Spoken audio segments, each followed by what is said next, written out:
Five,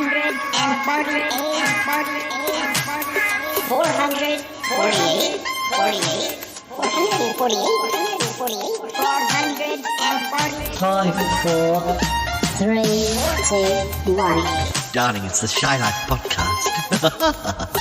Yes, but it's a positive thing, Paul. The High Life, the Shy Life. You won't find a cast of characters like this everywhere. Hello, Paul. Delicious. This particular episode of the Shy Life is a little more abstract than usual. Oh, yippee. Okay, looks like the hairy guy is ready to record. 3, 2, 1. Go Shy Yeti. Oh, I hope he hasn't found out my secret. Do you think he has? Hello and welcome to yet another episode of the Shy Life podcast with me, Paul the Shy Yeti. How are you doing? I'm all right. Yeah. Not a lot to report. Obviously we have plenty of episodes in the can. Stuff about music, stuff about films, stuff about more music, random words, all of the usual stuff. But, well, I don't want every episode to be, those types of episodes. So this episode, we will be catching up with the regulars. I'll be speaking to whoever I can find because, well, the last time we did this, when we went out for our picnic, which didn't really work, and we found out a lot of revelations about the regulars, which actually is quite exciting. It's quite exciting. I think it's quite exciting, and I like to share it with you because I'm a bit of a gossip.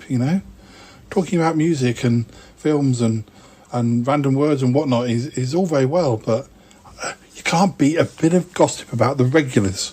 No. So let's run the theme music, and when I come back, we'll see what we can find for you.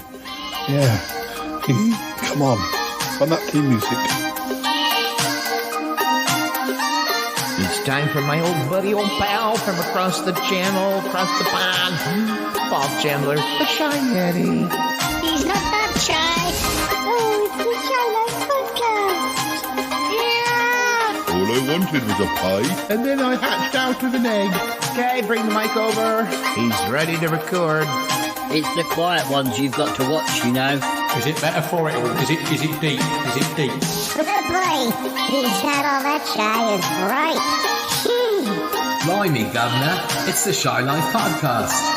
If you thought that was bad, just listen to this. Oh, I can't wait.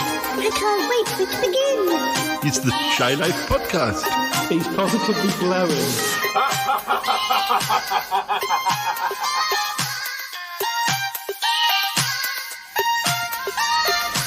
Hello again, listeners. So we're back, yes. So yeah, oh dear, nothing like a bit of gossip, is there? You don't have to do any research on Wikipedia beforehand. Although as a librarian, Wikipedia is, well, it's often frowned upon. But I think really that's because certain sites, people like to jump in and hack things and change the information and things like that. But a lot of Wikipedia sites are very, very good, and they're very accurate, and they're a really good source. So I think that it's very unfair to I usually say it's the more boring the subject, or at least the more boring the subject to the sort of people who like to hack or change those sorts of sites, the more boring the subject or the more obscure the film, the less likely that anyone has bothered to go in there and change stuff, because I think your average hacker would rather dive in and write about the big films, your Star Wars and all that sort of thing, rather than writing about some obscure giallo from 1973 or something. But who knows? I could be completely wrong. Anyway, so what gossip do I have before we go on a hunt for regulars? Oh, by the way, we will also be stopping for the odd chat or maybe the odd quiz with Callum, and there might be other bits and pieces and maybe some Sutton Park. It really depends what we find at the time, at the time of editing. But it's at time of recording, we're into early summer now. It's, the hotter it gets, the less anyone can be bothered to go too far or to dig out clips from the deepest files of... anyway, I don't know what I'm talking about.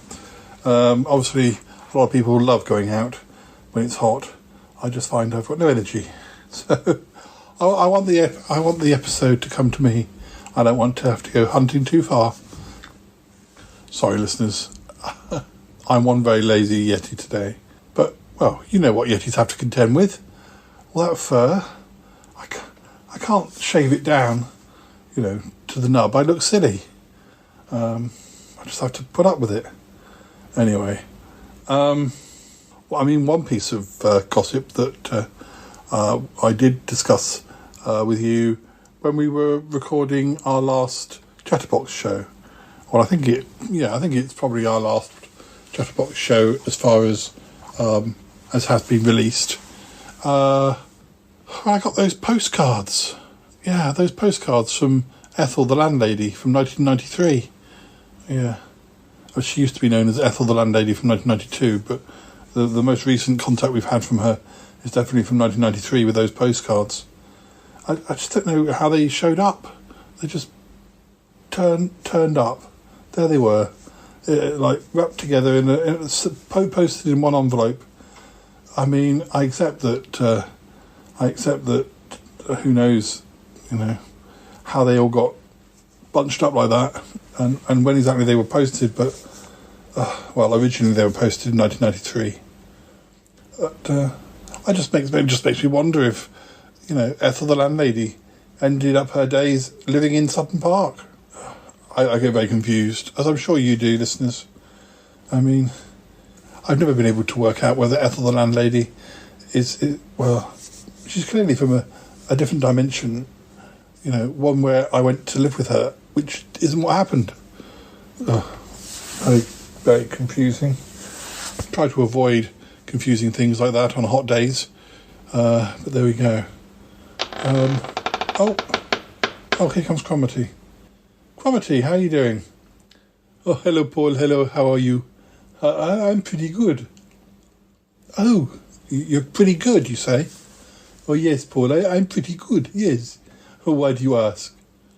Well, when we last had a proper chat, you weren't feeling very good. You were feeling quite sad about certain things.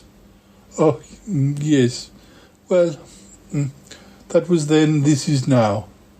Oh, right. So, something happened, something changed since then. Well, things change. Yeah, I know things change. You're being very coy with me. What's gone on? Have you met somebody? I may have not. Oh, come on, Cromitty. You've got to give the listeners more than that. Oh dear. You want some gossip? Yeah, really, yeah, we would like some gossip, Cromitty. Please. Anything. What's made you happy? What's cheered you up? Have you met somebody? Yeah, I've met a few people. Yes. Mm-hmm. Well, I guess, it all started when I started, I used to go over and see Yeti Uncle John and his magpies. Yeah, well, we all do. Yes, but the good thing is, the magpies are sort of between the house and each spaceship, so it makes it so much easier.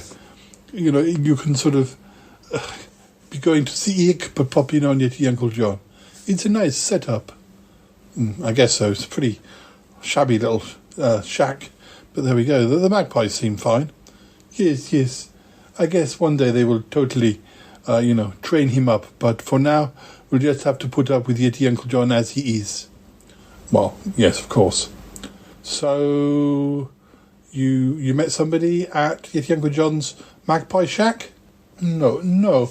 But obviously, between Yeti Uncle John's magpie shack and the spaceship, there is a sort of, It's a waste ground, isn't it, Paul?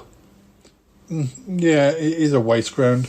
I mean, it's sort of a large field, but it's overgrown, and there's the M25 sort of looming up ahead of you, which is where Ig parks his spaceship underneath the M25. Well, yes, in the shrubbery. Yeah, well, kind of. I'm surprised more dog walkers haven't walked straight into it. Yes, well, I'm sure that has happened. In fact, I'm pretty much sure I have witnessed it happening, but I think anyone who walks into the invisible spaceship is so embarrassed they pretend it hasn't happened and keep walking. Yeah, quite probably.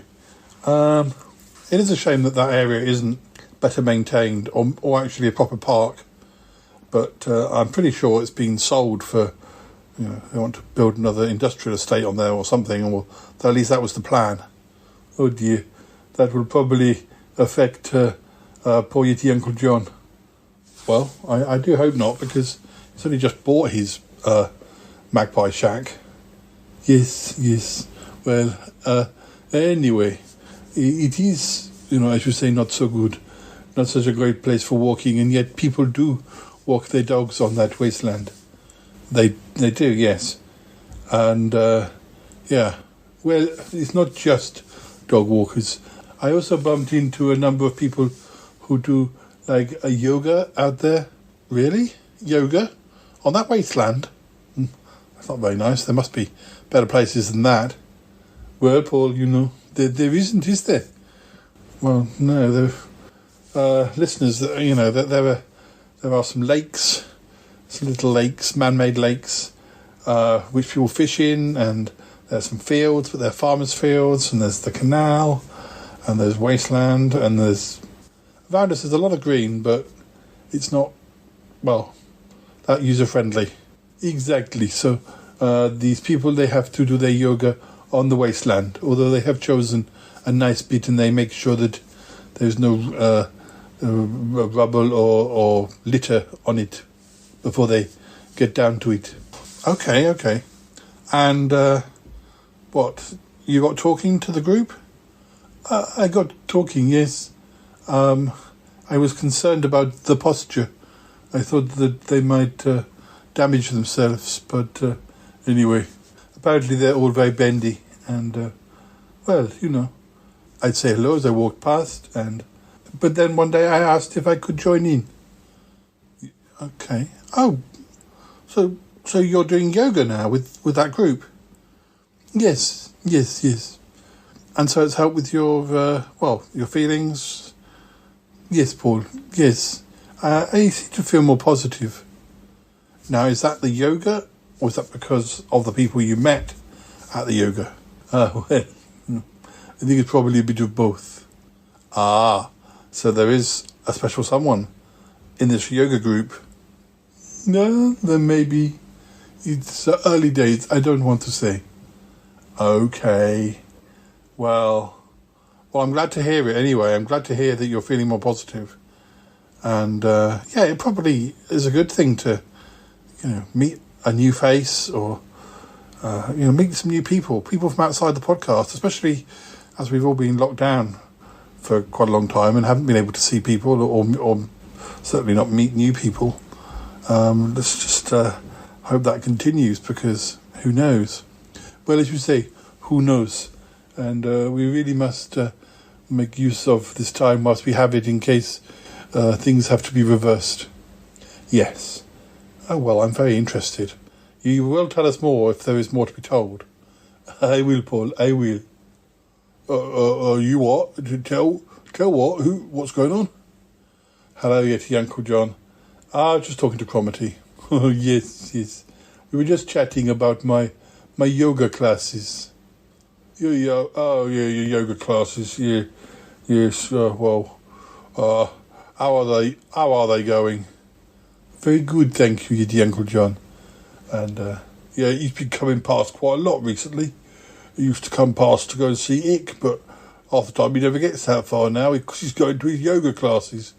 It's a funny thing. I never saw you as a yoga type, Cromitty. Well, yes. Well, it does sound like they're a nice bunch of people. Yeti Uncle John. I think Cromitty's made some new friends. You what? Oh, you know, he joined the yoga class because he was chatting to these people as he was walking past. And now he's joined the class, he's getting to know them, making some new friends. That's good. Yes. Yeah, I guess so, yeah. And, yes, it's a nice group of people. Yes. Haven't you noticed he's a lot more cheerful recently? Yeah. Yeah, it's nice to meet new people, or a new person, maybe. Oh, Paul, don't say any more. You what? A new what? Hey? What? Anyway, Paul, I have to go. My class starts soon, and I want to get there early. Oh yes, of course. Well, thanks, Cromitty. We'll see you later. Yes, Paul. Yes, good to talk to you. Good luck. Oh, thank you, Paul. What's going on there? What was this business about new friends? Well, as I said, he's made some new friends. Maybe one special one. But you what? Made a new special friend? What, like somebody he likes? Maybe he was quite coy about it, but he did confirm that whatever is going on, it's cheered him up a bit. I think he needed some cheering up. I don't suppose you even noticed. I mean, I didn't really until I started talking to him. You know, the way things are going at the moment, everyone's, living their own little sort of bubbles of what they have to go through, and anxiety is all over the place, and it's very difficult. And I think we missed that. We missed that he wasn't feeling great, because I don't suppose any of us are feeling wonderful, but I think Cromitty was extra down. But what's Cromitty got to be down about? Oh, I couldn't possibly imagine Yeti Uncle John. But, he clearly was on the lookout for a new set of friends, or additional friends, or something, because you've been so busy doing what you've been doing, you've probably not noticed it, and perhaps you might have left him out a bit. Did that ever occur to you? You what? Did it ever occur to you that you've been spending less time with Cromitty, and he might be missing you? He might be missing your friendship, your company. What I'm always about? Well, you're always in the flat, but you're coming and going. We're all coming and going. We're all doing different things. We're all working in our little bubbles. We're all part of one big bubble in the flat. But you two used to do stuff together as well. Card games and beer, going for a beer. Yeah, well, that hasn't been happening. I've been so busy with my writing. How is your writing going? Yes, it's very good. Yeah, I've been going back to the early Shy Life podcast files. I can't find one folder. There's one folder which has got a list of all of the things that I contributed. That I don't think there was ever a file with that in the Uncle John. I mean, I don't even think you were in the first episode or the pilot episode. I'm not quite sure when you came in. You weren't necessarily about from day one. Day 2 maybe, or day 3. I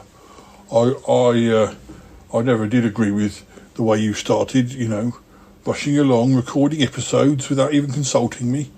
I had intended to be there right from the pilot episode, but you caught me when I was having a long nap. Well, I decided to do the podcast. I decided to start recording the podcast at very short notice, and I didn't really tell anybody. I went for a walk, I took my phone with me, I started recording. This is true, but I didn't realise I needed to consult you. I'm very sorry, Yeti Uncle John. Yes, well, aside from that, I've got a few revelations. Yeah, things that went on behind the scenes, things that you may not even be aware of. Really? Like what? Oh, guests that came and went, fights between guests that happened, like my episode's better than your episode. It's really quite controversial. Are you just making this up, Yeti Uncle John? I'm not aware of any guests arguing between each other. That sounds ridiculous. Most of my guests are friends, and I mean, we're not known for squabbling amongst ourselves. Yeah, well, yeah. And also, I've got a great theory about why Nick Goodman is not in the theme tune. Yeah, he's not there. He's not. You hear everyone's voice. You hear Martin and Toppy and even Big Fatty and a few people. A lot of people. But there's never been Nick. I think I have cracked the theory as to why that is. No. Yeti Uncle John, please don't go stirring that up. That's just my, my short-sightedness. It was only recently that I added Martin and Lisa and Troby to the title theme collage because, well, I've got a lot of voices.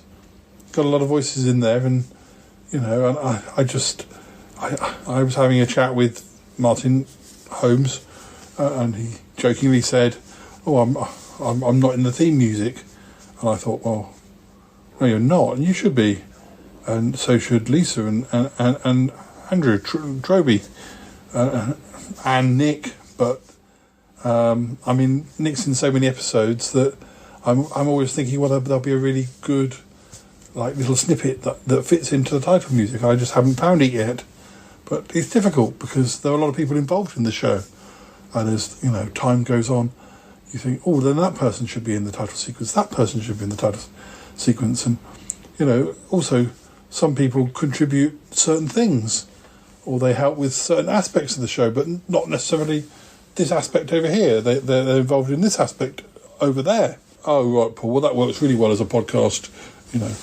pointing at things. I'm sure the listeners get my meaning.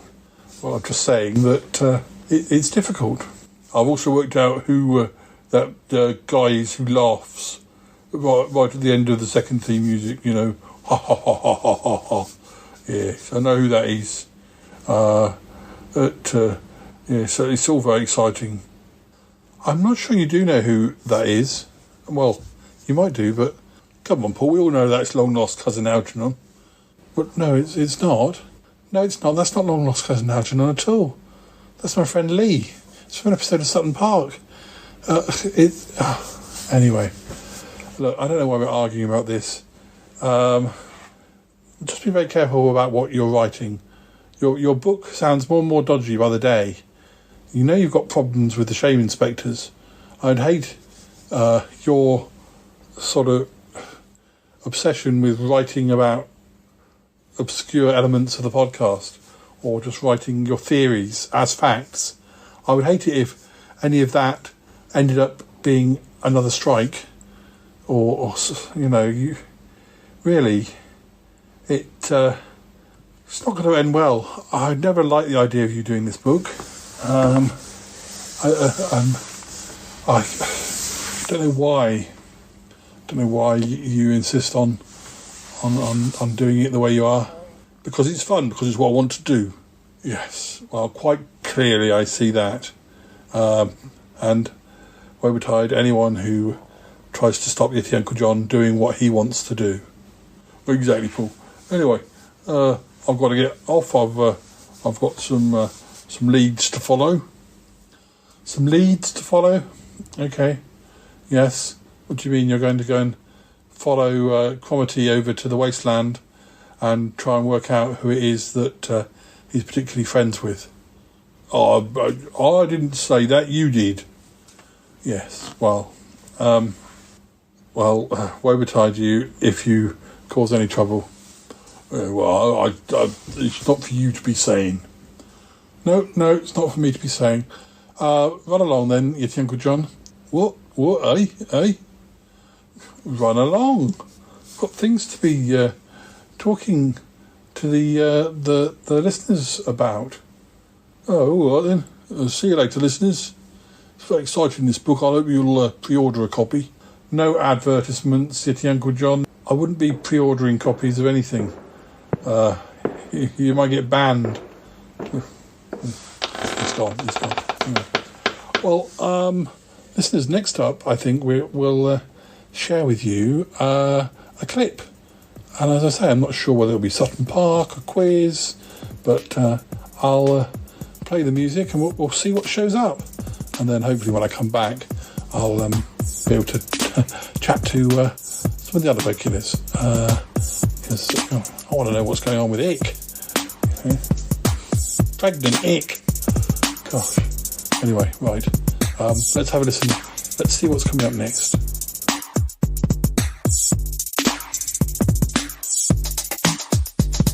Hello again, listeners.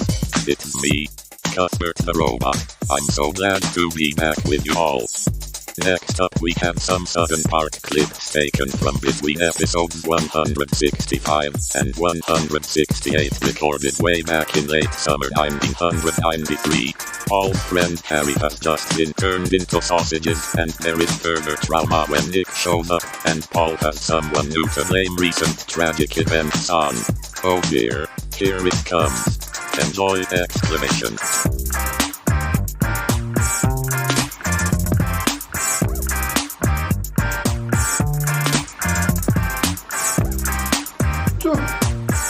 Don't leave me, Paul. It's me, Harry. Don't you recognise me? Harry?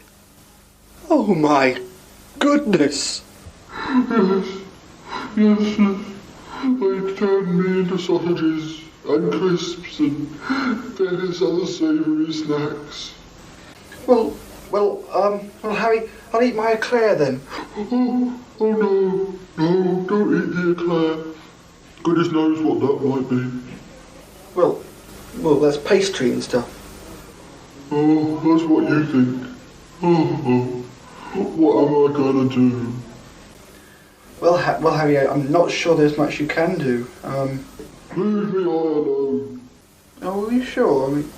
I mean, it's not much really we can. Sorry, it's not much we can do though, Harry. I wouldn't want to eat you, but well, you're sausages now. You're not. Oh, go on then. Eat an old friend. I don't care. If that's all our friendship means to you. Oh, Harry, please. Don't take it so bad. Look, we can't waste this coleslaw and this ketchup and... What are you doing? Nothing. Nothing at all, Harry. Oh, I never thought I'd see you do that. I never thought that you'd betray me. I never thought... Oh, shut up. Well, viewers, it's not as if I could put them all back together again, is it? Might as well eat him. That cream eclair, you know what that is, don't you? Yeah. You just can't scare me with that old trick. This is a chocolate eclair. It's not part of your body or anything like that.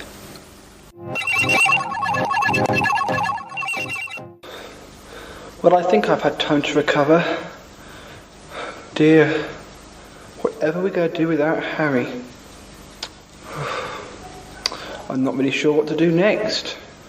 The power of Azrael is, it's vanquished one of the goodies, one of the people who's... It's won. It's killed one of my friends. Azrael's done that. Well, I suppose the only thing is revenge. Keep battling on. Avenge Harry's death.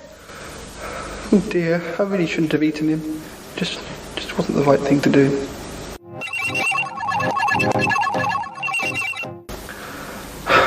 Hello viewers. Hello. I'm just watching our video that we did. Try and get my mind off eating Harry, but it's just not working. I don't know. I just can't forget Harry. Don't switch it off on my account. Just get round to say hello. I've just been to see an old friend of mine. Very nice. Oh, it's you, Nick. Hello. Eunuch? Have a seat. I'm not a eunuch. Good. Are you going to offer me a cup of... Oh, thank you. It's empty. Well, you could have waited for me to arrive. Anyway, how are you were coming. This is Christopher Plummer as a Klingon. I've just been to see the new Star Trek film, you see. Oh. Have you really? Shakespeare, Shakespeare, Shakespeare, Shakespeare, Shakespeare. This is no time for jokes, Nick. Have you seen Harry recently? Harry? Well... You gave him a letter, didn't you? Not since he went to Rome. You gave him a letter? Yeah. That's right. Yeah, because... Yes! Yeah. You gave him a letter. And now he's dead. Harry is dead. Dead? Yes, Nick. Don't pretend you don't know. You gave him a letter. It was a letter that was cursed by evil. And he has been given it. And it's your fault he's dead. No! No! No! It's your fault! It's absolutely your fault! You are to blame! You are a murderer! It was you. My friend is dead because of you. I wouldn't harm Harry. You know that. I've known him for years. I mean, why would I want to harm him? Oh, how come you gave him this letter then? This letter that was... You gave him a letter which was cursed by Azrael. Who? Azrael, the angel of death. He accepted the letter of Azrael and now he's dead. Chopped into sausage meat. Sausage meat? Who gave... Never eat another sausage again. Well, where did you get the letter from? Before she disappeared, Tina gave it to me. Tina? Oh, you can't possibly mean that Tina's involved in all this. Well, Tina worked for Sutton Park, didn't he? Remember? She was the Phantom Easter egg poisoner. It was a long time ago. No, she said... Well, have you seen her? You haven't seen her for a long time, have you? She was lost in the long grass, and now you don't know where she is, so she could... It's very suspicious. You're obviously distraught. Look, I'll go away. No, not yet. Look, I believe you. Look, But you've been pointing the finger at me all But I didn't realise that Tina had given you the letter. I thought it was your... Well, no, I wouldn't give him a letter. Whatever I'd said to him, I'd say face to face, obviously. So it must be Tina's fault. I mean, I might have split with her, and, you know, she might have gone now, but... Well... She wouldn't do it.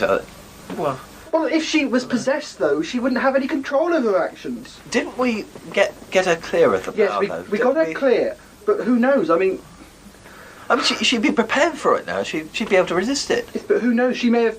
We don't know how much she was involved. She may have pretended to. It might have been all a ploy. You haven't seen her for ages. It's so suspicious that she suddenly disappeared, and now... In the long grass. We could You said that it was the last time you saw her. She gave you the letter. Why hasn't she turned up again? Are you sure the two events are connected? Well, it must be. If you're not the one... I mean, you didn't want Harry to die, then? I know, but... I mean, She gave you the letter to give to Harry. She obviously knew Harry was a goodie, a helper of Sutton Park. She obviously couldn't kill you because obviously you know. You say she might be possessed. She may be possessed. She happened to her where she is. Well, she wouldn't have given you the letter because she was emotionally attached to you at that time. She wouldn't have done anything to you, but she wouldn't have minded doing anything to Harry. But she isn't emotionally attached to me now, so I could be next in firing line. Oh, goodness. Nick, I think the best thing you can do is probably go into hiding for a while, or keep it low, or just don't run if you see Tina coming, because it could be a very dangerous thing to. Oh, Nick, I'm sorry I accused you. I realise now you wouldn't have done it on purpose, but I'm very distraught. I expect Harry's mum and dad are. Do they know yet? No, I think we're going to. I think they think he's gone back to university. Actually. Yeah. What happens when university's out and? I really don't like to think about it. Wait a minute. What? What happened to the sausage? We might be able to use it. I ate it. Well, I thought, what if he'd been made into sausages? You couldn't put him back together again, and, well, it was the shame to waste good food. Oh dear. Paul, it's all a mess. Paul, we might have been able to do it's a terrible something. Mess. If we could get hold of the powers of Sutton Park, you see, somehow, perhaps get a hold of a little bit of their power, we could have persuaded them to put him back together again. I think it's too late for that now. And the film. The film. Have you heard about the film that we made? No. It is. Unfortunately, it has done terribly well. I say unfortunately because instead of scaring people away from Sutton Park, as I'd hoped, it has actually encouraged people to go there. Everything is going so terribly wrong. You mean people's morbid little minds have watched that? Yes. And now we've got... All our hard work has gone to nothing. This has had... Why didn't we foresee this? How many people have seen it now? Millions, hundreds of people. It's really popular. Is it overtaking Jurassic Park? Masses and masses. Oh dear. I'm going to make you a coffee, don't worry. You sit there and think what we can do. We could be stars, but we'll be... We'll be dead stars. I'll be back in a minute. Okay.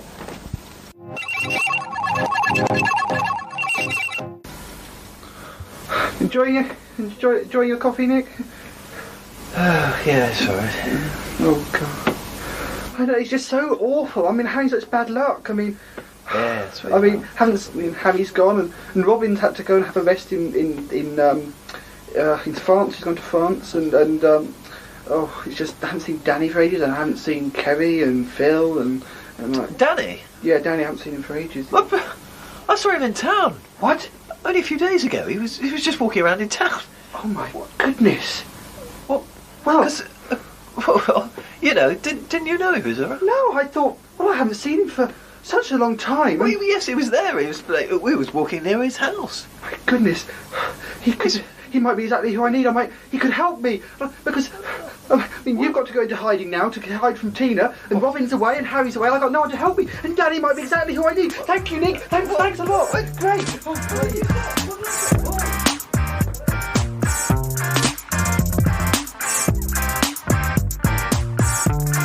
Before we return to Mr. Yeti and his conversations with the regulars, we have a recording to share with you, which involves Mr. Topsy Smelly and his friends in Pickle Hollow. Mr. Yeti has been seeking their advice about Yeti Uncle John's recent behavior, but could it end up leading to even greater problems? Have a listen now, and we shall see! Exclamation.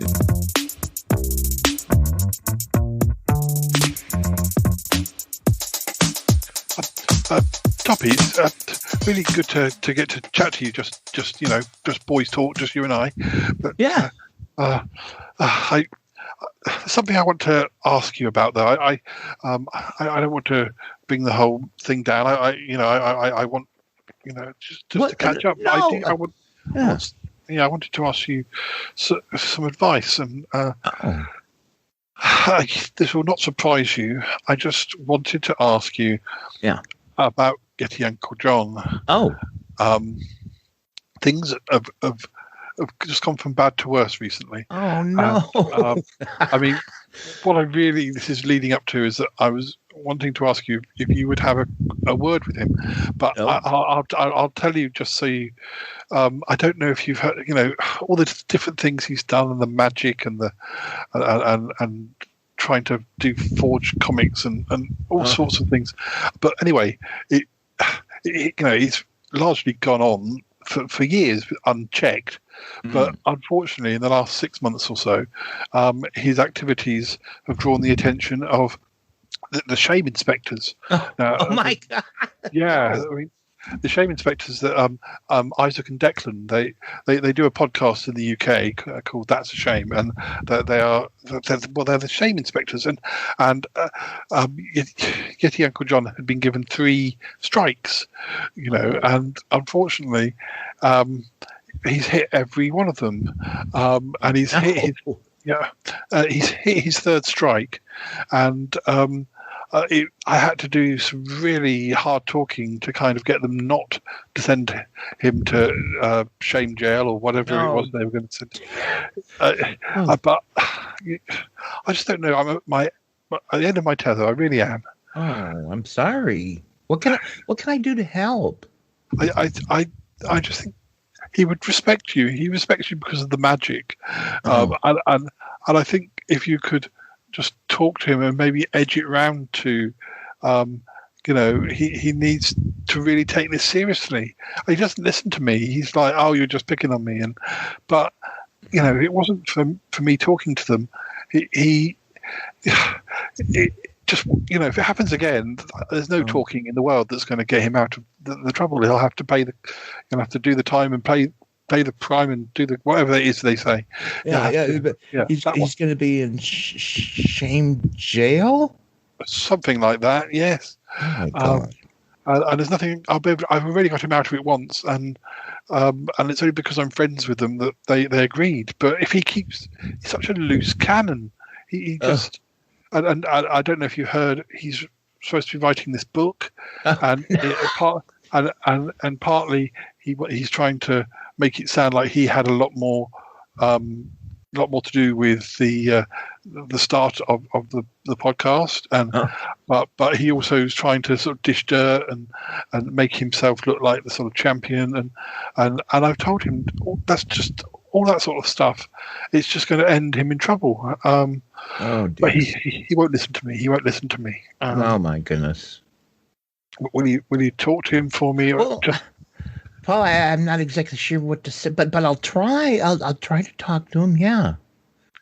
Maybe just maybe you could always tell him that I'm dying or something. Oh my God, Paul!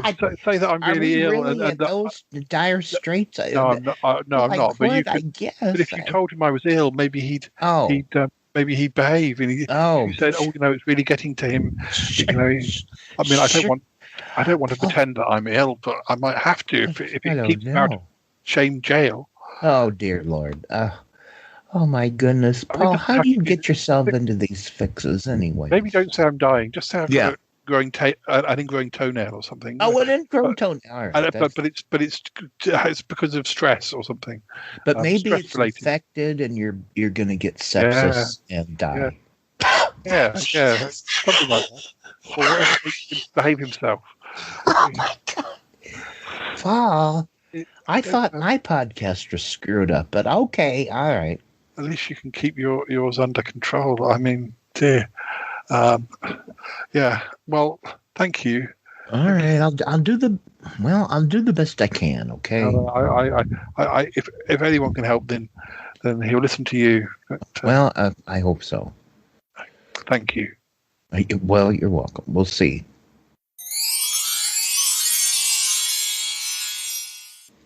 Oh, Toppy Smelly. Hey, how are you?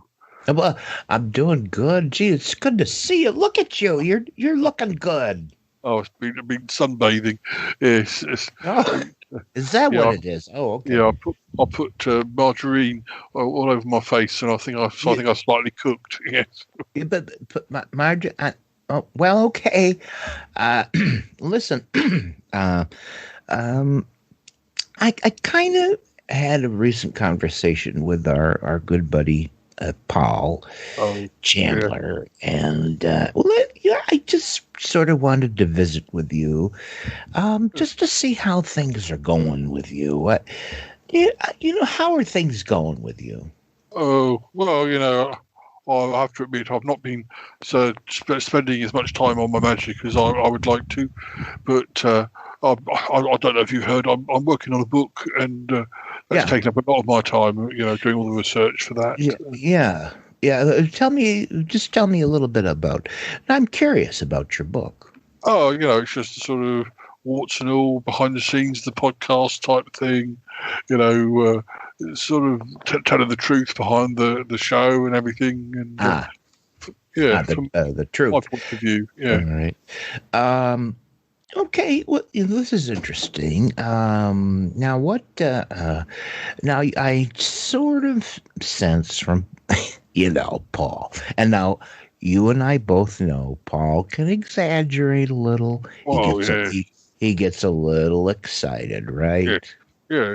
Yeah. But between you and me, what do you sense the problem is? I think there is some sort of. I don't think he approves of my new hobby with the.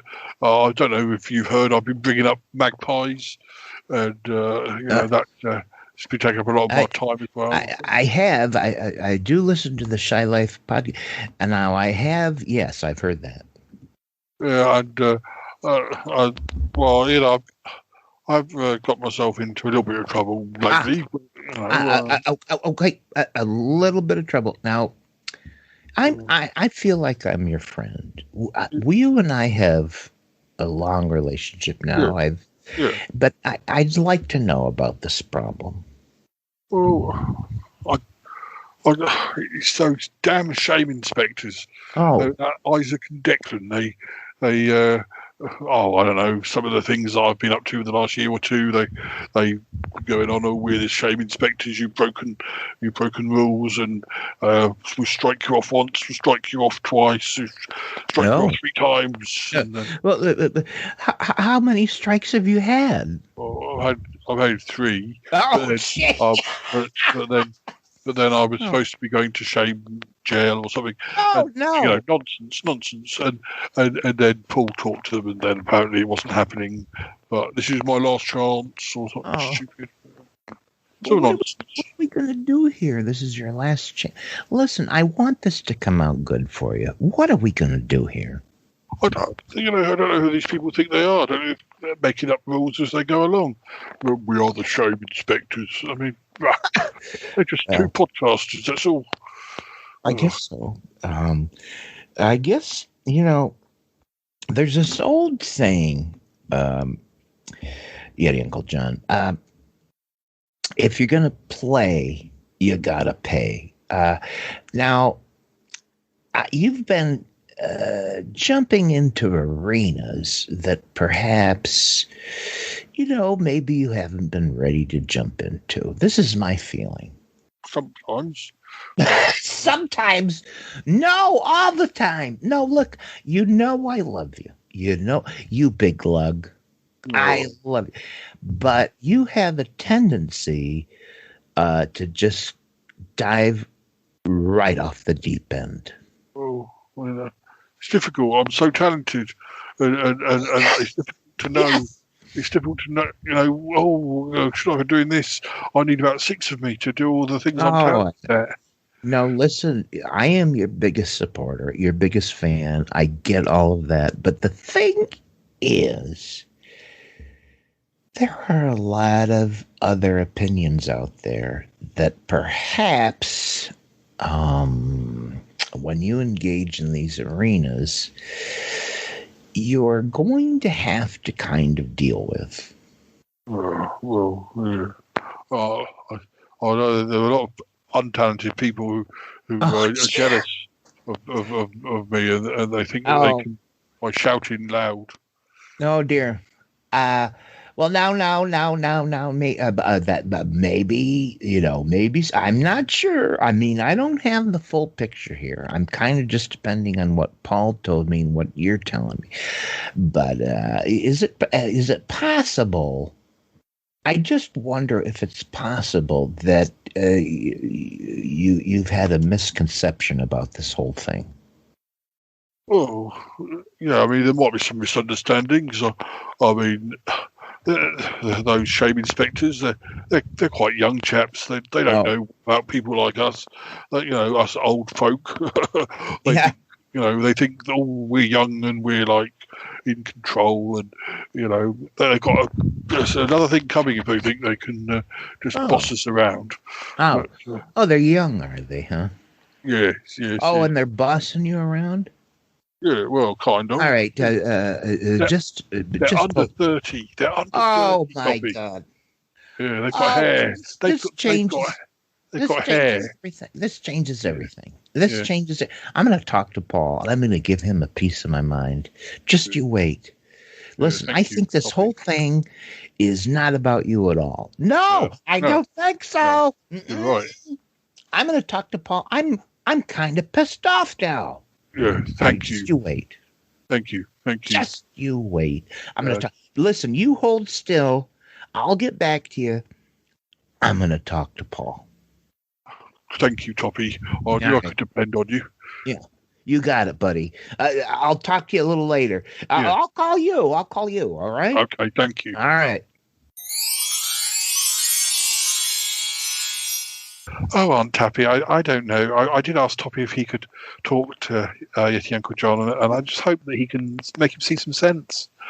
Well, I hope so. Sometimes Toppy gets things a little wrong. I hope you explained the whole thing to him. Well, I did as best I could. It gets, you know what these things are like on podcasts. They get quite complicated to explain. But there's one thing. I think Yeti Uncle John really does respect Toppy. So he doesn't respect me, but he does respect Toppy because of all the magic business. Well, I don't know why. Oh, the magic. Yes, of course, that's the why. But anyways, well, this seems like a terribly socially awkward situation that everybody has wound up in. Yeah, and I just worry, I did my best to sort of keep Yeti Uncle John out of trouble, but it's like he just won't listen. He's just like, it could only, we're days away from Strike 4, and really there shouldn't be a Strike 4. It's only because I talked to them that there is even a Strike 4.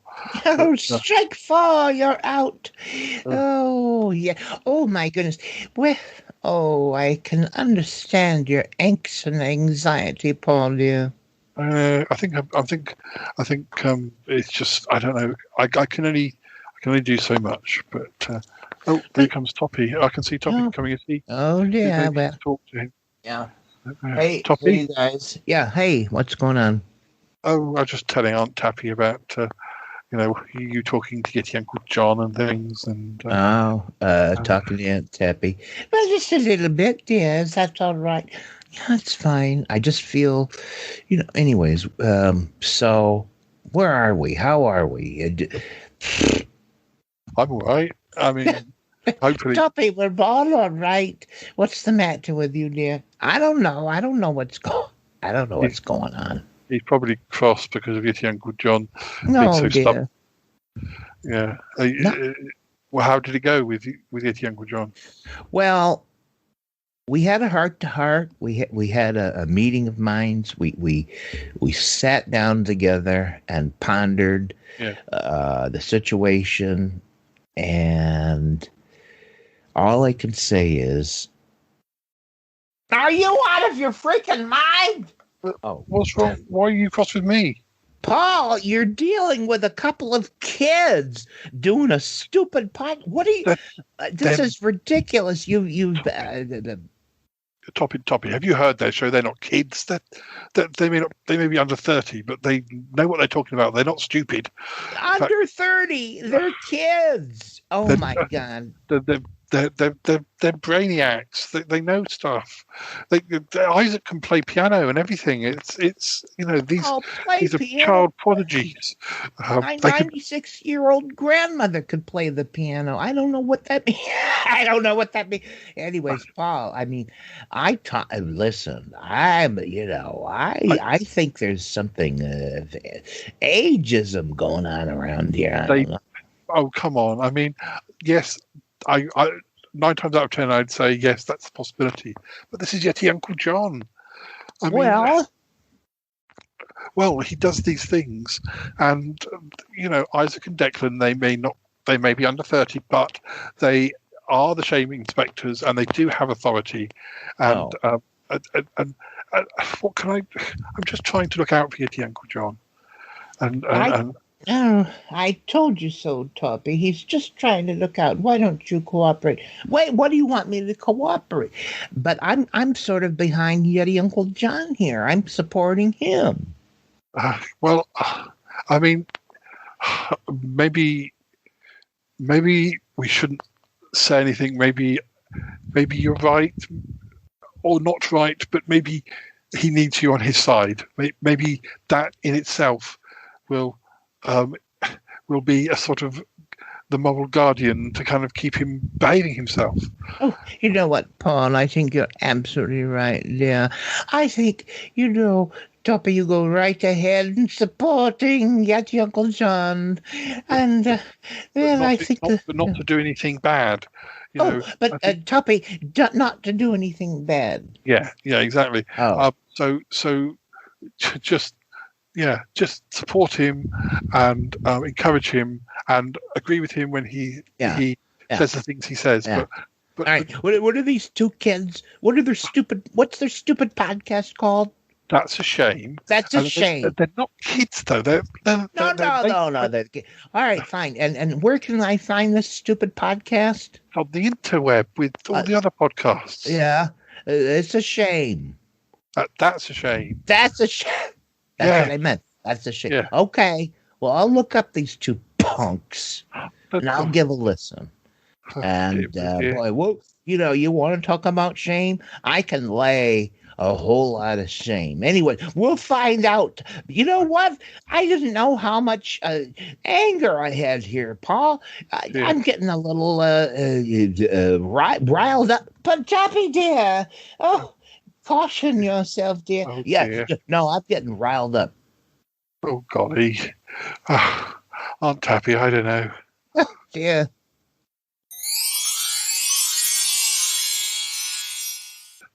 So, Toppy, you told them that you were supporting me, I take it. Oh, calm down.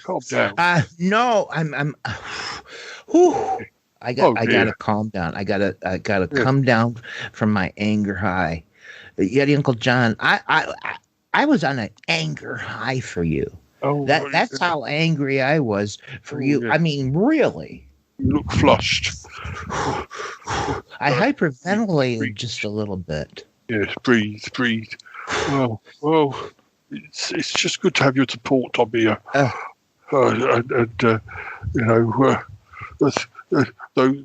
Them punks from That's a Shame. Punks is that's exactly what I called them. Yeah, that's exactly what that's the word I used. I called them punks. Yeah. Yeah. They just think, they don't know they're born. Yeah, exactly. Listen, you got nothing to worry about. They have hair. They have hair. They have actual hair that's attached to their head. Oh, God.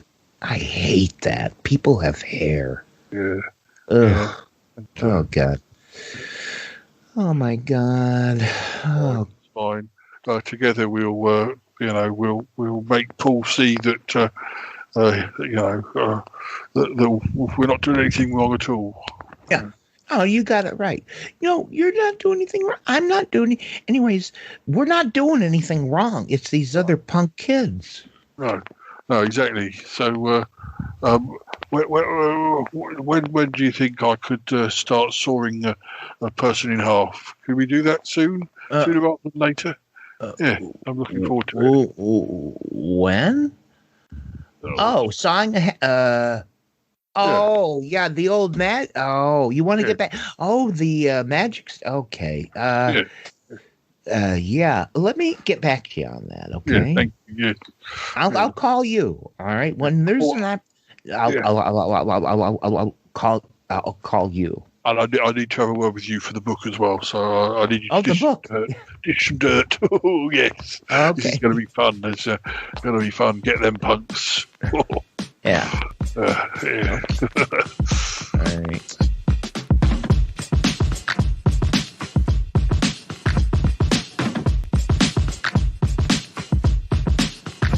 Now we will return to the present day as Mr. Yeti continues his mission to speak with all the regulars.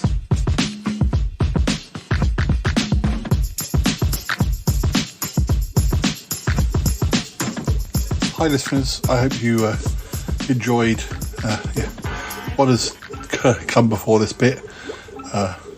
Apologies for not being more specific, but I won't know until I edit this episode. So yes, whatever it was, I hope it was good. Anyway, we're back at we're back on our hunt for. I hesitate to say gossip, although I probably have said gossip, already this episode. But anyway, we want to find out some more information. We want to see how everyone's doing after what happened at the picnic. And anyway, Martin is here. I'm going to have a word with him. If you remember, the last time we spoke to Martin, he decided to hunt for his adopted parents, and just wondered. I think he did he specifically say his mother? Well, I can't remember now, but anyway. Come on, come with me. Martin, how are you doing? Oh, I'm all right, Paul. How are you? Oh, I'm all right. Just wanted to check in on you, really. Had any more luck with your hunt for your... I don't know, was it your mother that you were looking for? Your mother and father? I can't remember. Well, more my mother. Yeah. Things are coming together, but I must admit, I suppose I should say that one of the reasons I started this investigation was that a few things had come to mind. Well, a few things, a few pieces of the jigsaw had come together, which made me think, hey, just a minute, that's familiar, or that and that add up. Oh, I see. I didn't know that. What, you've spoken to somebody, or you've met somebody who you think is related to your mother, or is your mother, or something like that? Exactly that, yes. Yes. Saw a photo. A photo in an album belonging to somebody, and I remembered that face, and I thought, am I imagining this? I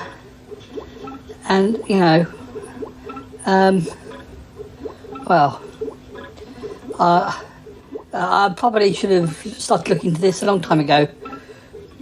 I know we always joke that I'm the young one, but I'm not that young. I'm younger than you guys, but I'm not exactly 18. No, I understand. Well, you have to do it when you're ready to do it, if at all. It's up to you. Yeah, I know. But the more I look into it, the more I think that, I probably shouldn't say anything. But I'm a bit worried that if I start unpicking things, it could, cause a lot of problems. Cause a lot of problems? What? Because I don't want to probe too much. I know you do, Paul. Well, it's interesting. What, for instance, is your mother remarried? Does your mother have a family who doesn't know that you exist? For instance, will it cause problems because of that? No, it's not. Well, yes and well. She doesn't have another family. I don't think there are any other kids that I'm aware of. But she's very much, her own person, and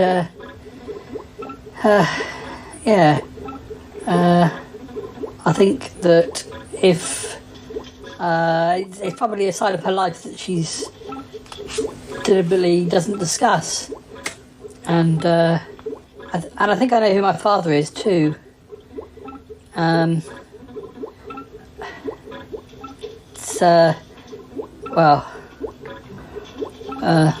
Oh dear, Paul, I'm sorry, I'm being vague, but you'd understand if I explain the whole thing. No, I understand. I do understand, and you don't have to explain, and we can. I don't have to record it. You can tell me in confidence. The listeners will just have to like it or lump it. I know, but let's just say, my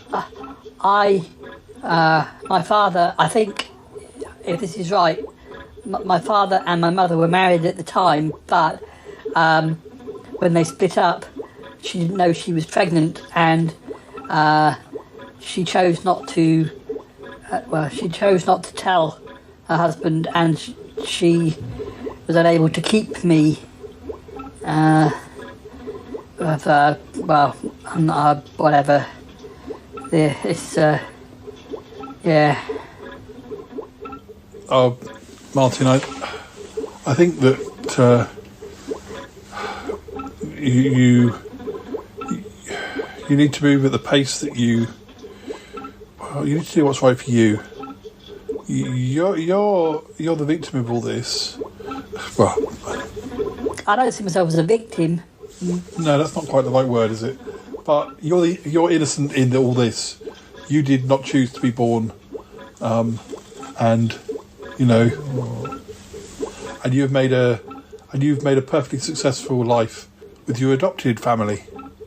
Yeah, definitely. Still, it's the private investigator in me, Paul. I started to investigate, and now I don't know how to go back. Golly. Well, I don't know what to say. I don't know what to say, but if we can help, if I can help. Yeah, it's difficult, Paul. I don't know that anyone can help.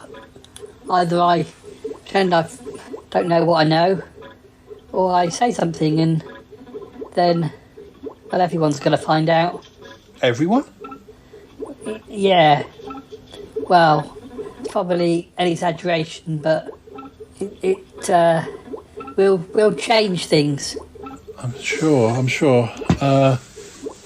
Well, hey, let me put the kettle on or something. And hey, listeners, I recorded some little chats with some of the other regulars. Some of those who weren't at the picnic, but I thought you'd probably want to hear how they were doing. So yeah, have a listen to this.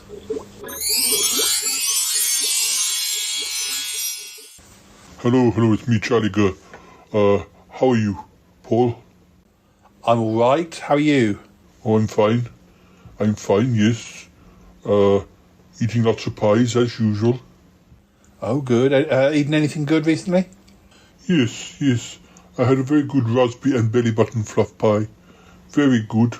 The best. The pastry was just perfect. The filling was just marvellous. It was splendid. Oh, well, now that's something coming from you, Charlie. I know belly button fluff is one of your favourite flavours. Oh, yes. Belly button fluff tea. Have you had it, Paul? I have had belly button fluff tea. At least once, maybe twice. It's it's not something you easily forget. I know, it's good, isn't it? Very good. Yes, it brings good luck. Oh, really? What sort of good luck? In your experience, what good luck did it bring you? Oh, well, I was drinking belly button fluff tea once and I enjoyed it so much that, I forgot that that I was supposed to be catching a train. And then the train got taken over by international terrorists and so I was not involved in that. Really? International terrorists? On a train? Yes, and belly button fluff tea, it saved me. That's just one example. Golly. Things are awfully hectic where you come from. Well, yes, Bear Guria, lots going on, Lots of people are very jealous of my career, Paul. I am pretty much the only celebrity in Bear Guria because I'm just so good. There's no room for anyone else. I'm just, the biggest writer, the biggest actor, the biggest singer, the biggest chef, pie expert. I'm the most humble, modest bear in Bear Guria. It's hard to fault me. Yeah, and I would definitely say humbleness, modesty is definitely something I think of when I think of you, Charlie. Definitely, yes. Well, lovely to catch up with you. You take care, and hopefully we'll better see you in person soon. I do hope so, Paul. I have so many stories to share with you all. Yes, I was just talking to the Mouse of Commons the other day. He wants a reunion. Oh, the Mouse of Commons, Gladstone McWhiskers. How is he? We haven't seen him for quite some time. Oh yes, well we must make sure it all happens next time I'm in London. Great, yes. I love Gladstone. House of Commons, busy chap. Oh, yes, very busy. Not quite as busy as me, though. No, not quite as busy as you. All right, I'll let you go. Yes. I'm going to have 17 pies, just as an afternoon snack. That's what you can do when you're Charlie Gurr. Well, enjoy it. Have a good one. Have a good one, Charlie.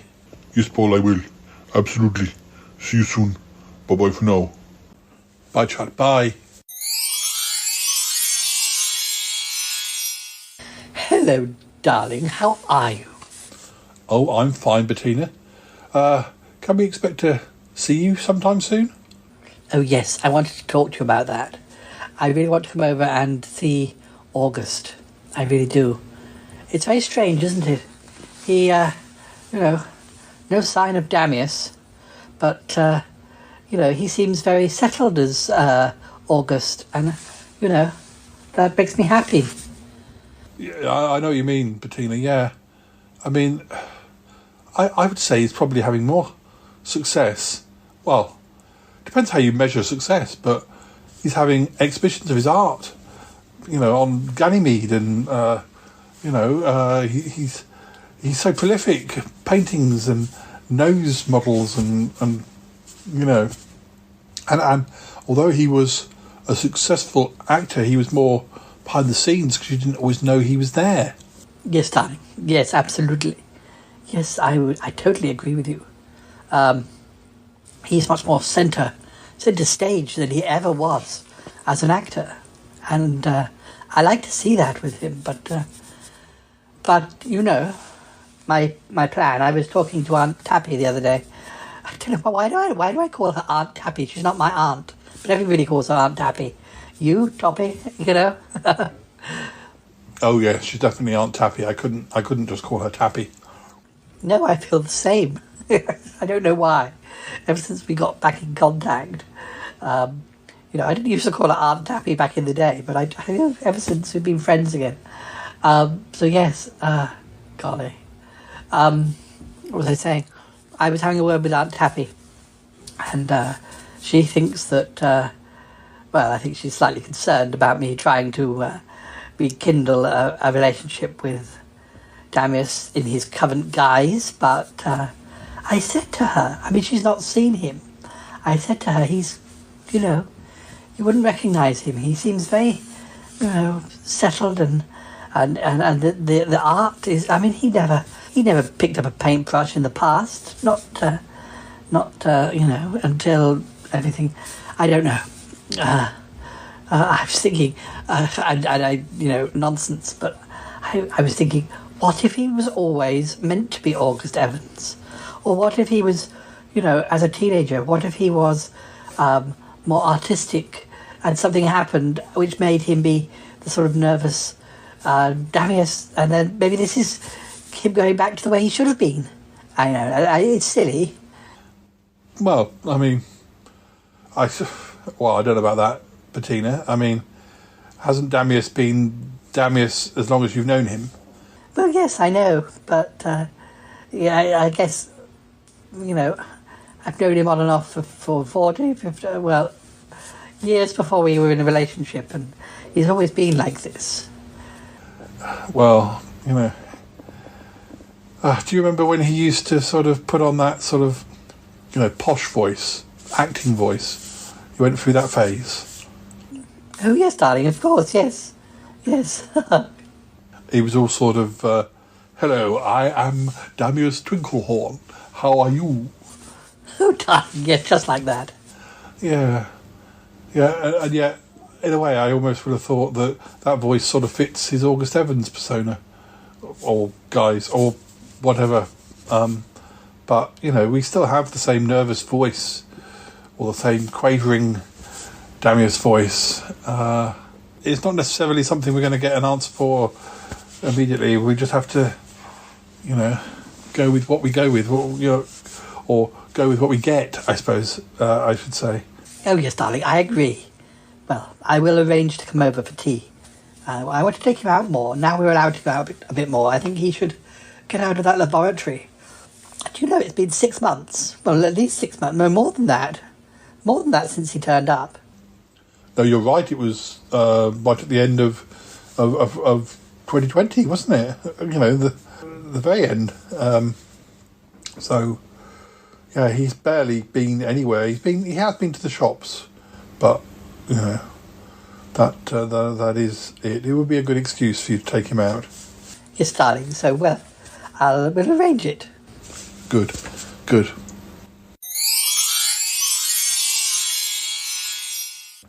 Hi, Tallulah. How you doing?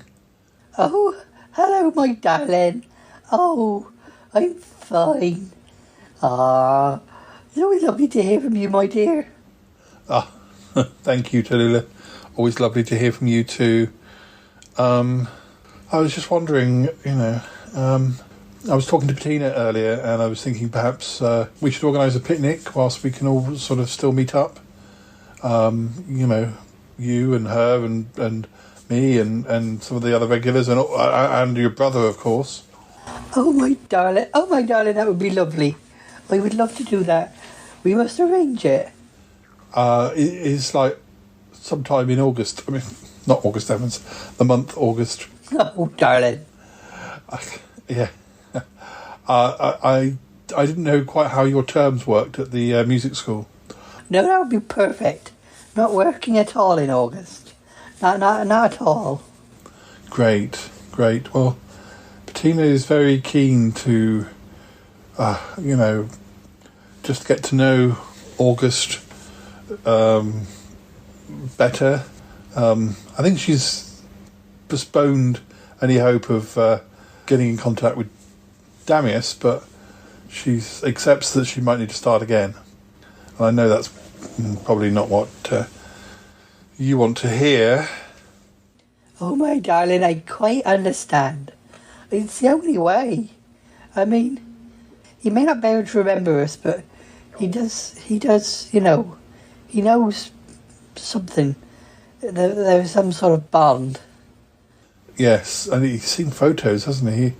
Well, we'll arrange something soon. Is everything else okay? Yes, my darling. Everything's marvellous.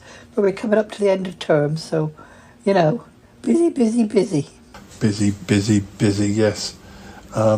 Okay, well, we'll sort something out very soon. Oh, yes, my darling, that would be wonderful. Hello, Paul. How are you doing? Albert, how are you? I'm fine. How are things with the Phoenixes? Oh, you know, much the same. Busy. Oh, busy. Everyone's saying busy. I think everybody is busy at the moment. Yeah, well, you know, I hope you get to come and visit soon. Yeah.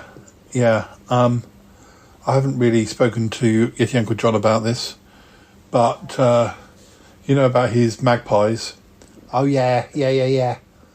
Well, they seem to have mostly got him quite well trained. Well, it's the main thing. Yeah, but I'm not sure whether to say that Yeti Uncle John should come with me or whether one of the magpie representatives should come along and meet the Phoenixes. But I don't know. The power dynamic between Yeti Uncle John and the magpies is fluctuating at best. Oh, blimey. Yeah. Well, we should arrange something. Get something in the diary. Yeah, we will. Yeah. There's lots going on. What's going on, Paul? Oh, well, you know, Damius is still August Evans. He's doing really well with his painting. Cromitty, I don't know, he's been a bit sad. Oh, no. Yeah, sort of. He likes somebody and isn't sure if they like him back enough. But anyway, he's got into a new hobby and maybe something will come of that. Well, it's good. Cromitty deserves the best. Yeah. The Uncle John keeps getting in trouble with the shame inspectors. I have to keep trying to bail him out, but it's not, you know, it's not something that can go on. Something bad is going to happen, I know it.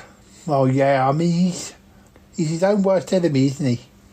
he is his own worst enemy, yes. And, oh yeah, I forgot to tell you, he's writing an autobiography. Well, or something, a book about the Shy Life podcast. And I think it's just going to cause trouble because the way he's writing it, it makes it sound like he is, you know, he is the centerpin, he is the person that is to thank for all of the success of the show. Oh, Paul, you can't let him write that. I know. It's teamwork. It's having not one person. But, you know, he keeps talking about stuff he's dug up or stories from behind the scenes. It's just going to be more trouble. Well, you know, it's his trouble to clear up, not yours. Yeah, but ultimately it probably will be my job. Oh, Paul. What about Martin? Martin's trying to find his birth mother, but seems a bit, yeah, in two minds about what he's learnt. Oh, wow. Oh, wow. And Ick, well, did I tell you that Ick was pregnant? He's what? Yeah, Ick's pregnant. Oh my goodness.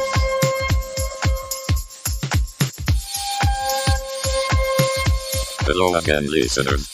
Next up we have another Southern Park clip, which follows on from the last one. Paul has left Nick behind and has decided to visit his old friend Dan, in the hope that he might have some solutions concerning recent shocking goings on. Let's tune in and see what happens next! Exclamation.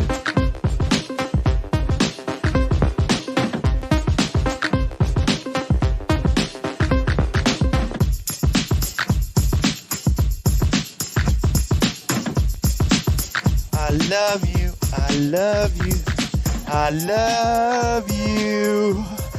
That's all I need to say.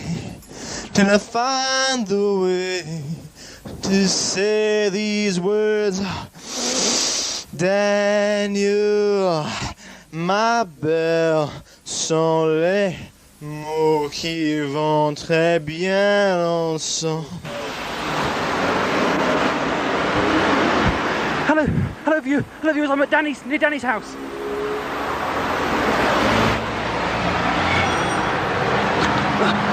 Gosh, the door's open. Danny, the door's open. Danny. It's all very quiet. Well, this is Danny's room, but there's no sign of him. He's obviously been here recently. Is that someone coming up the stairs? Danny? Danny? Danny? Danny? Hallelujah! Brethren of Sutton Park, you have been chosen by Azrael! Oh, God! Danny, what do you mean, Azrael, Sutton Park? What are you on about? I'm on about the greater good, my son. My son, you have been chosen. Chosen. Stay back. Don't you realise Azrael is evil. It's the greatest evil. Sutton Park. How can you say such a thing? Azrael is good. He is the great good. Who told you that? Hogwash. You hogwash, Paul. Daddy, you're the one who was kidnapped and captured by Sutton Park. Don't you remember that? You do not understand. I have seen the light. I have witnessed. Azrael has spoken. Daddy, calm down. Look, I'm perfectly calm, Paul. You need calming. You have been chosen. Once you have joined us, you will see. You'll be lucky. Danny, what is this? You got your room like some sort of studio. That's precisely it, my boy. Precisely it. I've taken to acting, as you probably guessed. Well, I told you should go into acting to get away from Sutton Park, but seem to have got involved with Sutton Park even more since you've been away. I've turned this also into a music studio. Oh, you're doing I'm not only acting in videos, I'm singing in them as well. It's going rather well, actually. Yeah? Have you heard of my band? No. The Azraelites. Look, Danny, Azrael is evil. No, my boy. Look, if you'll only come to my house, I can show you. If you could come and meet me in... But Paul, you are now in my house where I am telling you and I am showing you the good of Azrael. He is good, undeniably. How you can deny him, I do not know. This is sick, it's absolutely sick. Sick? The sickness is in yourself. I can't understand what it is that... I beseech you, listen to him. Let him enter your soul. Azrael killed my best friend Harry. It is through him it's... How? How did he kill him? How did Harry die? I'm sure there's a perfectly rational I don't want to talk about it. I don't... There must be a perfectly rational Don't wish to talk about it. I don't wish to... Let's turn this thing off. Turn it off. I don't want to be filmed when talking about this subject. Turn the camera off. Just forget about the camera. Forget about it. It's fine. You can tell me. Now, what has Azrael supposedly done? Azrael has killed my best friend. How? You haven't told me how. Through his evil. I don't know how it works. You haven't given me any facts yet. You haven't proved he killed him. How? I don't want to talk about it. Don't push. Don't push. I don't want to talk about it. Just it's okay, Paul. Stop it. Okay. This is sick. I don't... It's okay. Stop it. Calm now. Listen to my voice. This is not the Danny I know. Look, turn this thing off. Come on. Turn it off. Paul. Turn it off. Paul, don't touch my camera. Don't touch my camera. Oh, you turned off my video. You shouldn't have done that. Listen, what is this? What is this trash down here? What is this, hey? It's my sound system. Your sound system, is it?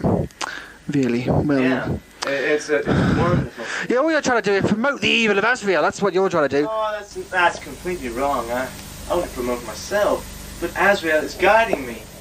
Let me sing us a song then. What sort of songs do you sing? Devil songs? You took the words right out of my mouth. I'm now gonna sing you lovely, lovely people, a lovely song that's very close to my heart.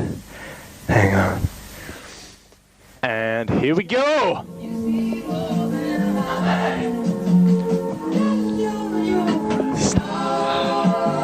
Look! What? You were singing. It was a tape recording. Hey, well, I mean, I previously sang it. That was my... It was Elton John. It was not. It was me. Elton John. It was Elton Wellesby, wasn't it? No, Elton John. Yeah, well, I mean, that's my stage name. Didn't you know? I have been singing properly. I can sing. I can... You're singing about yourself, though, about Daniel, how wonderful you are. It's your vanity. That's what Azrael does. You bring down with your vanity. It's disgusting. It's despicable. It's horrible. It is not vanity. It is not ego. It's just simply the way of the world. Azrael is guiding me. We all have to promote ourselves, Paul. But if we all promote ourselves under Azrael, then surely that is for the greater good of mankind. That is rubbish. What's the time? Paul. What's the time? I've got to go. Paul, I've got to go. Paul, shut up. I've got to go. Be calm. What? It's only an alarm, Paul. Paul, yes. You must realise that, yes. that God has spoken to me, and I have heard him. I have heard his voice, and Paul, you're listening to me. You're listening to me. Oh, I love you. Yes, Andrew. Yes, I will. Yes. Azrael, calm this man. You must die. I have been instructed. Paul. Andrew Reed wants you dead. Paul. Andrew Reed is an enemy of Azrael and must die. Paul. You must die. What are you doing? What are you doing? Kill? I must kill you? Kill you? I have been told I must kill you. No! Yes. No!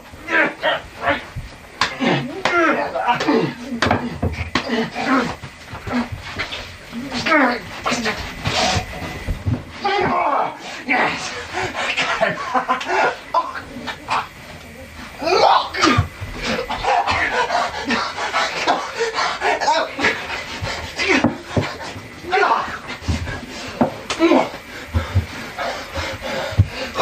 into you? What's going on? Paul, what's happened to you? You seem to be taken over by evil spirits. I must exorcise you. Danny. Paul, are you okay? Danny, oh my God. God, what did I do? Did I try to kill you? Did I try to kill you, Danny? You tried to kill me, Paul, but I forgive you. I can tell you why. Let me explain. Let me explain. You. Let me explain first. Yes, tell me why. I was hypnotised by an enemy of mine, Andrew. He wanted me to kill someone. I still don't know who it is. First I thought... Andrew Reed, the evil one. He took... He must die. You remember, Danny, when you had the plastic surgery, you looked like him, didn't you? You offended him quite badly by saying that he looked, well, not human. But that was true. But, well... Tell me more now, Paul. Well, tell me more. Well, it's good. It's good news, because... Well, I didn't kill you, did I? I'm still alive, it's true. So either the spell is broken, or you weren't the one I was supposed to kill. It must have been a faulty attack. So maybe it's not you who's going to die. Well, whatever way. That's because I'm good. You would not want to kill me, Paul. Whatever way. You would not want to kill me. Whatever way it is. And I can help you, Paul. I can help you. You look tired. You need some rest. Do you want to stay here? No. Are you sure? I can help you with my Bible readings and prayers. Actually, I would like a Bible reading sometime, but I've really got to get back and just have a shower and get better and all that sort of thing. But if you could come over to my house later in the week and, and have a prayer meeting... I can come round any time. If you could come over... My time is yours, my brother. I'd love to know the truth about Azrael. I'd love to see the light. I really would. I will show you the way, my brother. I will see you next week. Oh, good. Thank you. You must get home and rest. I will. Thank you. Just come over any day you like. I will come and see you. Good. Azrael will. I'll leave him to sleep. Ah, what a lovely boy.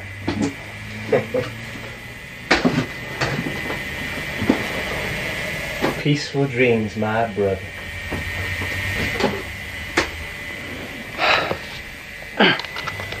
Hello, viewers. Hello, can you see me? I'm not out of focus, am I? He's so gullible. My goodness. Azrael. Don't worry, I'll get him over. I'll make sure that he doesn't go totally, utterly flipped.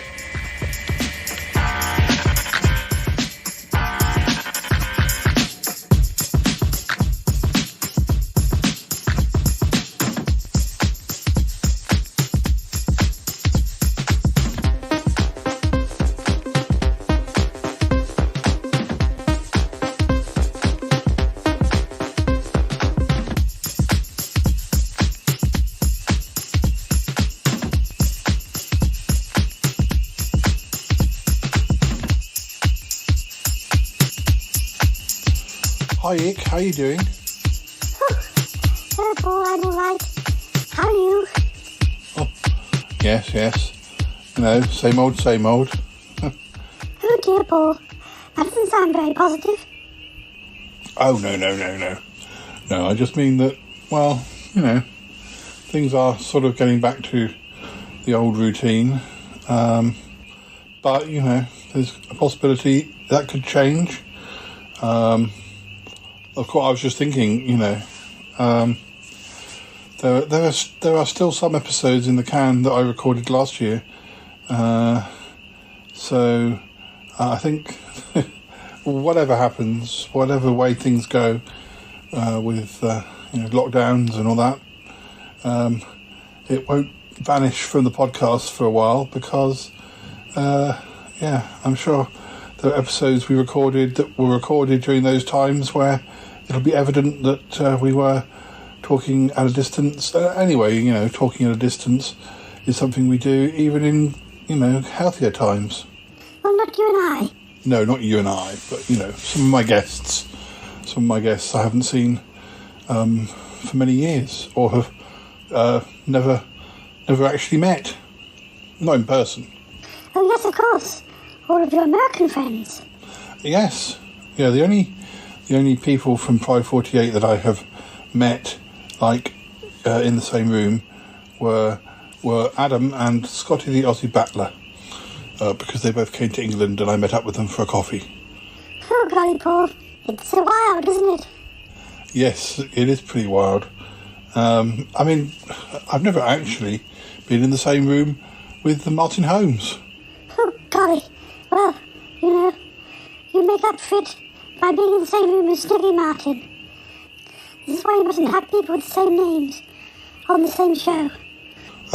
Well, I don't think there's any real connection. I mean, one day we'll meet Martin. One day I'll meet more of my American friends. And, yeah.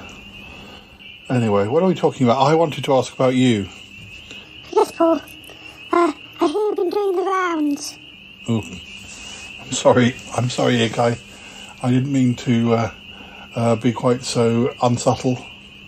You want some gossip, that's what you want.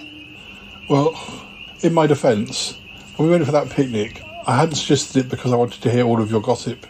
It's just, you know, it's just that everyone sat in different little separate little places around the pond. And so I kind of had to go around speaking to you all, and it just happened that you all had something dramatic to tell me. Well, and now, I mean, I think it's only fair that I might want to have a follow-up to see how things are going. Yes. Well, I'd be interested to hear myself. Yes, well... it's things continue to develop, but what about you, Ick? How is life as a pregnant alien? Sorry, that sounds a bit weird. Well, it's true. I am a pregnant alien. You are, and I mean, I've not noticed any changes in you. How does it all work? No, actually, perhaps I don't need to know that. Oh, Paul. No. It's quite a long process. I don't think you'll notice many changes, at least not at this stage. I just suppose I wanted to know if there was anything that we needed to do to help you. No, not at the moment. A lot of things are happening, but having my ship with me sort of deals with a lot of the things that I need. Oh, okay. I suppose I wasn't sure whether you had to go back to your own planet or, you know, I wasn't sure.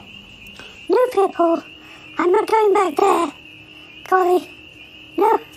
If I'm going to have an offspring, then I want them to have every chance of, you know, surviving. Surviving? Yes, well, you know what my planet's like. You know, the creature of the marsh. Oh, the creature of the marsh, yes, the one who some of your people sacrifice themselves to. Yes, Paul, it really makes no sense. It really makes no sense, because otherwise we're not a stupid race. Not by any means. Well, no, you've built spaceships. Yes, well, that's a long story. But there is a very primitive side to our population, and it's almost out of their control. Well, sounds fascinating. It does remind me of an episode of Doctor Who, but there you go. Oh yes, any specific episode? Yeah, when you talk about the marsh beast, I always think of this creature called Kroll, who appears in a Doctor Who story called The Power of Kroll. And that's kind of how I'm picturing the people of your world, but anyway. Oh golly, you must show me, Paul. Yes, so if you're not going to have your offspring on your home world, then where? In space? I mean, as much as we love the NHS, you can't just wander up to the NHS and say, "Hi guys, I'm an alien and I'm about to give birth. Can you deal with it?" I mean, they won't know, well, other than being typically shocked, probably. Maybe not. But they won't know what they need to know. Yes, you're fair enough with your concerns. Well, no, I thought I would turn to you. To me? Well, not just you. You know, all of you. I mean, I expected I will have to guide you, but, well, we're a podcast, we're a bubble. You are my family, Paul. Yes, yeah, well, yes, that is true. You know, that is definitely true, Ick. Well, I'm just worried that, you know, are we up to the job? It's okay, Paul. There's plenty of time. There's time to prepare. Oh, well, okay, sure. Well, yeah, you know, I've said before, we'll help you, and we'll do whatever we can. But, you know, when you say we've got time to prepare, you know, are we talking months? Years? Not years, Paul. I'm not an elephant. No, sorry. Well, you know, we'll talk again. And, you know, it's sooner rather than later, I think. Does sound like, you know, we don't want anything going wrong. No, Paul. It'll be fine. It's a lot more sort of scientific and, well, anyway. You don't need to know. Not yet, anyway. Okay. Well, I'm just, you know, just want to do the right thing. I just want to help, and yeah. I want to have a word with Albert. Actually, it would definitely help to have phoenixes around us at the time. Oh, really? I was talking to Albert quite recently, but well, I'm sure he'd be happy to help. And yeah, gosh, exciting times, Ick. I mean, I guess this is sort of something you always knew would happen. Yes, Paul, just not when. Okay, right. Anyway, we'll speak again. Anyway, listeners, we're running out of time now, so it's probably best that we wind up and we say goodbye. And hello, Paul. What's going on? Oh, hi, August. How are you? I'm sorry, I forgot to come and speak to you. Oh, it's okay. I'm not offended. Oh, good. We wouldn't want you to be offended, August. How is everything, August? Oh, it's fine, Paul. Absolutely fine. Well, you know, kind of fine. Oh, kind of fine. Now, golly, so, how is your, how is all the artwork going? Oh, very good. Yes, I'm putting together a new collection for another gallery exhibition. Oh, okay. Yes, I have been drawing toes. Toes? Celebrity toes.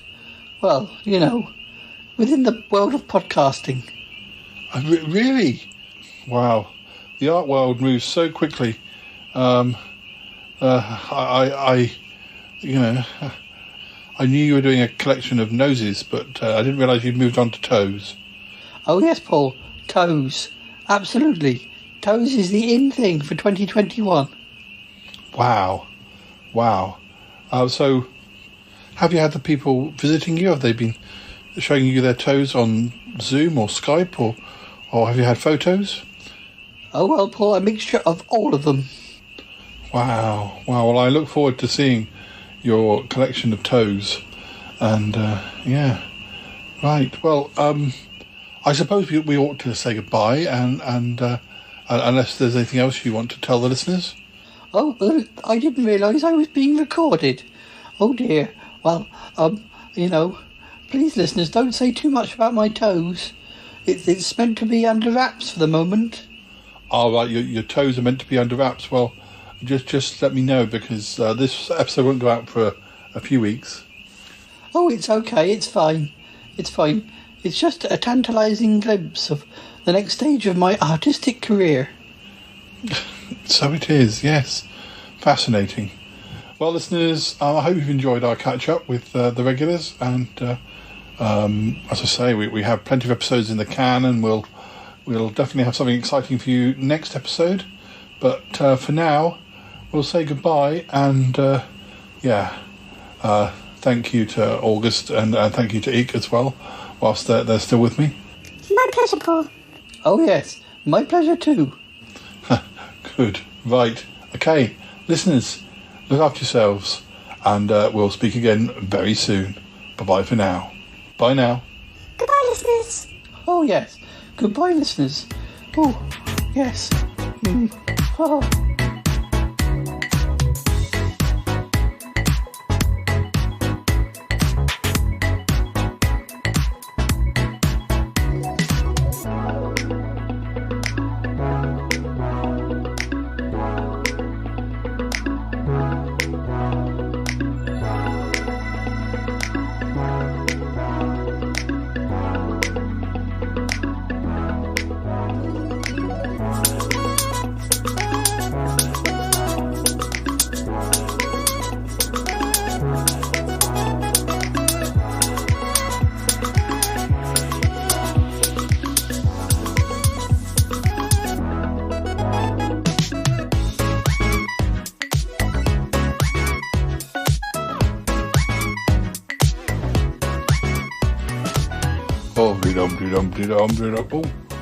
Cromitty, how are you doing?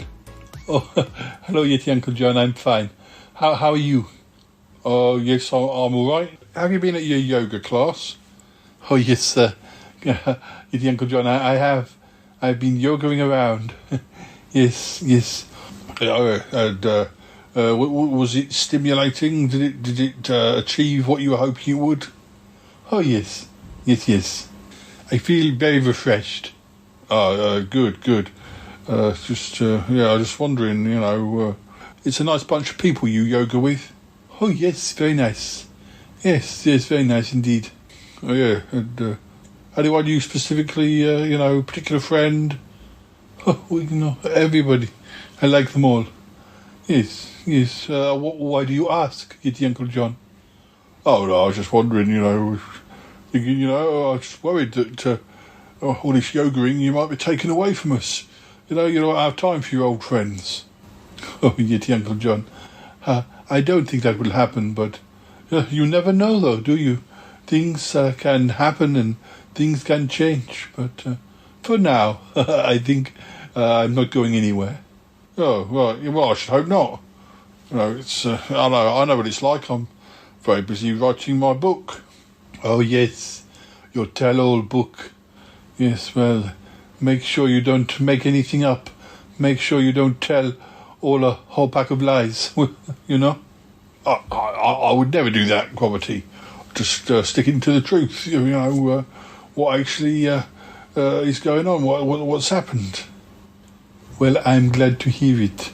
Yes, very glad to hear it. Make sure you do. Yeah, all right. Where are you going now? I'm going to get changed, Yeti Uncle John, if it's all right with you. Oh, yeah. No need to be off with me. I'm not being off with you. I can hear the theme music's playing. It's time to go. Oh, yeah. Yeah, all right. I don't know what's wrong with him. I've got to go now!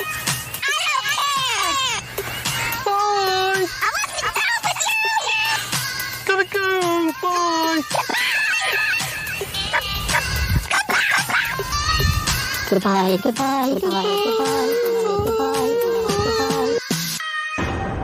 This show is part of the Pride 48 network. Find more shows over at pride48.com. Oh dear, what's going on now? Oh, it's the Shy Life podcast. Let's go. I have a voice. I have a voice. You have a voice. You have a voice. We have a voice. We have a voice. Unique voices in podcasting. UnivazPods.net.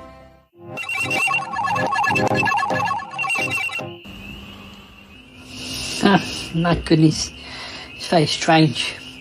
I don't know what to do about it. Martin, what's up? You look upset. What? Oh, upset? Well, I've just had some definite proof, and it's what I was expecting, but I just don't know what to do about it. Is this about your birth mother? Yes. Birth mother and birth father, I guess. Just I don't know what to do. If I mention it, I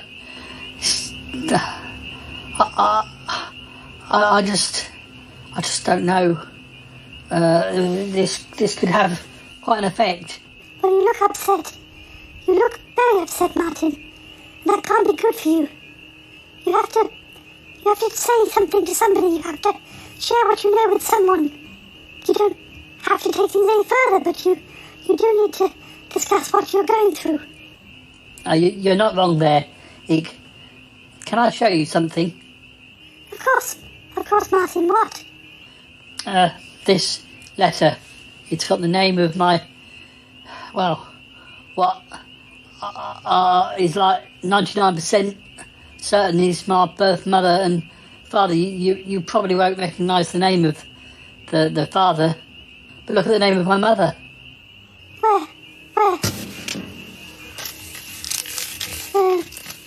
Where is it? Just there. Oh, Martin. Oh my goodness, I see what you mean. Golly, that is a big deal. And they're sure that this is right? They are 99% certain. But why have we never heard about this before? Because for whatever reason, it's not being spoken about. And to be fair, I now know who she is, but she doesn't know who I am. Oh golly, Martin. Oh dear.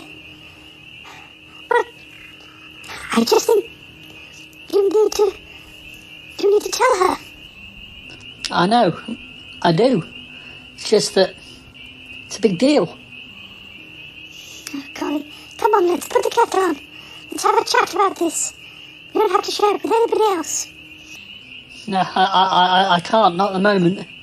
But I'm glad I've shared it with you anyway. Well, good. I'm glad I could help. But, yes, this is a big deal. Oh, it's a very big deal, isn't it, Martin? Come on, let's get that tea. Yeah. Maybe a jammy dodger or two. Yeah. Oh, yes, that would be a good idea. Come on, let's go. Yeah. Thanks, Ig. Oh dear. What are we going to do? It'll be fine. We'll sort it out. It'll be fine. What does all that mean? Oh, what? I feel like I've heard something important and yet I don't understand it. Something to do with Martin. Martin's birth mother. It looked quite surprised. Must be somebody who he knows. Somebody from the podcast? One of the guests? Interesting. I'll have to make some notes. This'll have to go in my book. That's for sure. Oh, got to keep my nose to the all the gossip out there. Yeah, really got to have a listen. Yeah, really got to keep taking notes. Fascinating. Oh, I wonder what it's all about.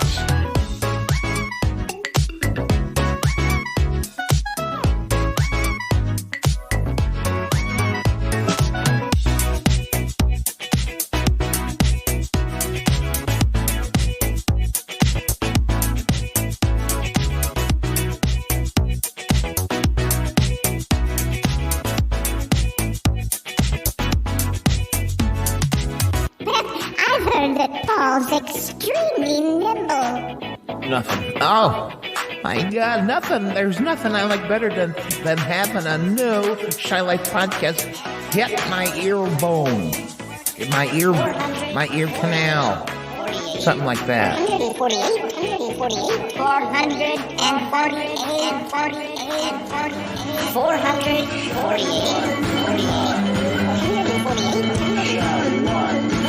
The best part of the Shy Life podcast is when it ends.